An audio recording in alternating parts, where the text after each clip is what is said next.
Good morning बेटा। बेटा आज हम अपनी पाठ्य पुस्तक में पाठ 16 वीर बालक एकांकी पढ़ेंगे। इसके लेखक बेटा डॉक्टर राम कुमार वर्मा जी हैं। प्रस्तुत एकांकी में बताया गया है कि किस प्रकार तैमूर राजा क्रूर आक्रमणकारी एक बालक की निर्भयता से प्रभावित होकर उसके आगे अपनी हार स्वीकार कर लेता है। बेटा ये तैमूर एक मंगोल आक्रमणकारी था जो अनेक देशों को लूटते हुए हिंदुस्तान में आया था और वहां पर उसकी मुलाकात एक निर्भीक बालक बलकरण से होती है, जिसकी कहानी इस पाठ में बताई गई है। बलकरण की निडरता से उसका हृदय परिवर्तन हो जाता है, वह बदल जाता है और उस पर दया करता है, उसको छोड़ देता है। तो बलकरण से कहता है कि आपकी इच्छा क्या है? वह कहता है कि आप मेरे गांव को छोड़ करके चले जाओ, यहाँ पर मारकाट मत करो। तो तैमूर वहां से अपने सैनिकों को लेकर के निकल जाता है। इसमें बेटा पात्र है, सबसे पहले है तैमूर, जो 1398 ईस्वी में भारत पर आक्रमण करने वाला मंगोल आक्रमणकारी था। फिर है जैफर अली, ये तैमूर का सरदार था। कल्याणी, ये एक ग्रामीण स्त्री है जो बलकरण की माँ है। मुबारक, ये तैमूर का एक सिपाही था और अली बेग भी तैमूर का एक सिपाही था। बलकरण कल्याणी का 13 वर्ष का बेटा था और कुछ ग्रामीण थे, गांव के निवासी थे, जिसमें कुछ मुसलमान भी थे और कुछ हिंदू भी थे। आज उस दिन बेटा बलकरण का 13वां जन्मदिन था। उसकी माँ अंगीठी पर उसके लिए तरह तरह की मिठाइयाँ बनाती है, बस खीर बनाने के लिए दूध नहीं आया था।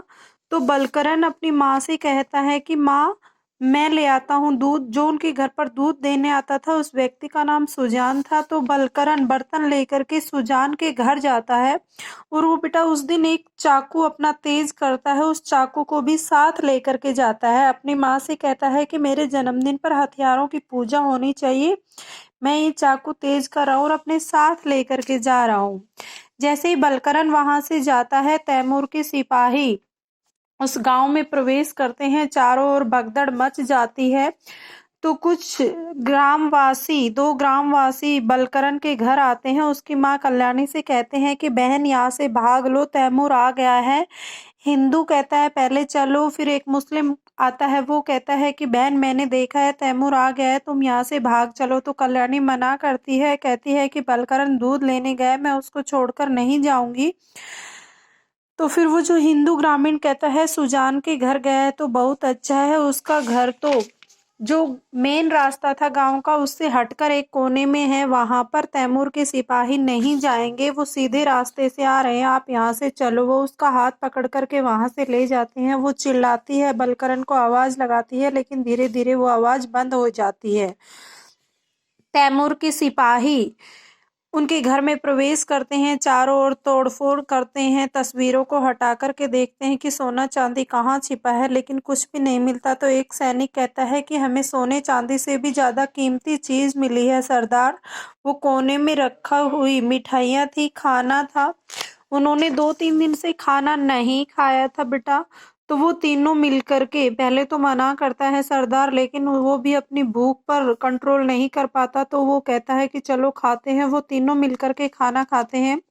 फिर उनमें से एक कहता है सरदार रुक जाओ, कहीं इनमें जहर नहीं मिला रखा है।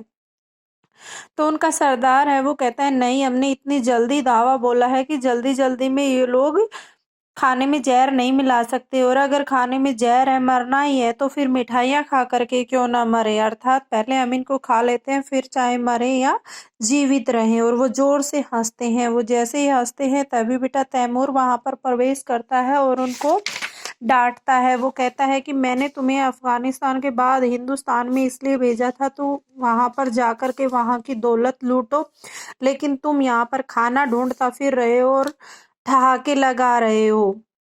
फिर वो उन्हें कहता है कि तुम्हें अमरकोट के लिए निकलना है, और वो जल्दी से वहां से चले जाते हैं। तैमूर को भी 2-3 दिन से खाना नहीं मिला था, वो भूख प्यास से परेशान था। वो खाना ढूंढता है, लेकिन उन लोगों ने उसके लिए कुछ भी नहीं छोड़ा था। उसको बहुत जोर से प्यास लगी थी, उसके होठ सूख रहे थे। तभी बलकरण दूध लेकर के आता है। वो अपनी माँ को चिल्लाता है, माँ तुम कहाँ हो? और अपने उजाड़ घर को देखता है, सारा सामान इधर उधर बिखरा हुआ था। तब वो तैमूर से पूछता है कि तुम कौन हो? तो तैमूर कहता है कि तुम मुझे नहीं जानते। जिस दुनिया का जर्रा जर्रा जिसके नाम से कांपता है, डरता है, तुम उस तैमूर को नहीं जानते। तो बलकरण कहता है, नहीं, आज मेरी वर्षगांठ है और मैं ये दूध लेकर के आया हूँ। मेरी माँ मेरे लिए खीर बनाएगी। तो तैमूर उसे छीन करके वो दूध पी लेता है। बलकरण कहता है कि मेरे हाथ में भी चाकू है। तैमूर से वो बिल्कुल भी नहीं डरता है बेटा, बहादुरी से उससे बातें करता है। तैमूर कहता है कि चलो तो युद्ध करें। तो वो कहता है कि मेरे पास तलवार नहीं है। वो तैमूर की तलवार उठा लेता है, लेकिन तैमूर तलवार भी छीन लेता है। काफी देर उन दोनों में बातचीत होती है। बलकरण हर बात का जवाब निडरता से देता है। तैमूर उससे कहता है कि तुम मेरी फौज में भर्ती होगी क्योंकि तुम निडर हो। तो वो उसे मना कर देता है। बलकरण तैमूर कहता है, तू बहादुर शेर है, तू डरता नहीं है, तू दुश्मन से तू मेरे से इतनी बहादुरी से बात करता है, तेरा नाम क्या है? तो बलकरण उसे काफी देर में अपना नाम बताता है। तैमूर उससे कई देर बातें करता है और फिर कहता है कि बलकरण उससे बार बार पूछता है, मेरी माँ कहाँ है? तो तैमूर कहता है, मैं नहीं जानता, इतना कह सकता हूँ कि मेरी सिपाहियों ने यहाँ किसी का कत्ल नहीं किया क्योंकि उनकी तलवारों पर खून का एक भी धब्बा नहीं था। बलकरण कहता है, अगर तुम मेरी इच्छा पूरी करनी चाहते हो तो मैं तुमसे यही कहूंगा कि तुम मेरे गांव से बाहर चले जाओ। और तैमूर बलकरण की बात सुनकर, उसकी बातें मानकर वहां से अपने सिपाहियों को वापस लौटने का हुक्म देकर चला जाता है। सारे वहां से निकल जाते हैं। तभी कल्याणी उसकी माँ घर में प्रवेश करती है। बलकरण बलकरण चिल्लाती है और फिर उससे पूछती है, बेटा तैमूर कैसा था? तो वो कहता है कि माँ, मैं उससे डरा नहीं, मैंने बहादुरी से काम लिया। तो वो मुझे चाकू वाला दोस्त कहता था और मैंने उसे अपनी उंगली से खून निकाल कर दिखाया तो वह डर गया। माँ, तुम भी चंदन की जगह पर मेरी उंगली से निकला हुआ खून लगा करके मेरा तिलक लगाओ। उसकी माँ उंगली के खून का तिलक लगाती है और कहती है, यही सही मेरे लाल वीर बालक की वर्षगांठ है, तेरी 13वीं वर्षगांठ ऐसी ही मनाई जाए। कल्याणी बलकरण की उंगली से खून लेकर उसे तिलक करती है और धीरे धीरे पर्दा गिर जाता है। ये था बेटा वीर बालक की कहानी। ध्यान से पढ़ना और समझना। Thank you and have a nice day.